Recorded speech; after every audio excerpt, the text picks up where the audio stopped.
Hello అండి. యూఎస్‌లో కొన్ని ప్లేసెస్‌లో పబ్లిక్ ట్రాన్స్‌పోర్ట్ ఉంటుందండి. ఇక్కడ పికప్ యాప్ మనం ఇన్‌స్టాల్ చేసుకోవాలి. మనకి ఓలా, ఊబర్ ఎలా ఉంటుందో ఇక్కడ పికప్ ఉంటుందండి. అక్కడ స్టాప్ ఐడీ ఉంది కదా! ఆ నంబర్‌తో మనం బుక్ చేస్తే బసెస్ అక్కడికి వస్తాయండి. పైన మెట్రో బోర్డ్ ఉంది కదా! బ్లూ కలర్ అని. బ్లూ కలర్ బోర్డ్ ఉంటే అక్కడికి బ్లూ కలర్ బసెసే వస్తాయి. రెడ్ కలర్ ఉంటే రెడ్ కలర్ బసెస్ వస్తాయండి. అవి లాంగ్ డ్రైవ్ అలా వెళ్ళడానికి హెల్ప్ అవుతాయి. డౌన్ టౌన్ మేము వన్ టైమ్ వెళ్ళామండి. అక్కడ బ్లూ కలర్ బస్ వస్తుంది కదా! అవేనండి మెట్రో బసెస్. రెడ్ కలర్ కూడా ఉంటాయి ఆ బసెస్. మనం లాంగ్ డ్రైవ్ వెళ్ళడానికి $1.25 ఉంటుందండి పర్ డేకి.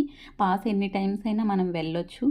మన ఇండియన్ రూపీస్‌లో $104 ఉంటుందండి. మనం మెట్రో బస్సుకు తీసుకునే పాస్ పికప్ కూడా యూజ్ చేసుకోవచ్చు. 1 పర్సన్ బుక్ చేసుకున్నా వస్తుందండి బస్సు. యూఎస్‌లో without four wheeler life lead చేయడం చాలా కష్టమండి. అలా తీసుకునే ఒపీనియన్ లేని వారు ఇలా పికప్ జోన్‌లో ఉండే హౌసెస్ తీసుకుంటే చాలా హెల్ప్ అవుతాయండి. ఆఫీస్‌కి వెళ్ళడానికైనా, గ్రోసరీ తీసుకొని రావడానికైనా. థాంక్స్ ఫర్ వాచింగ్ అండి.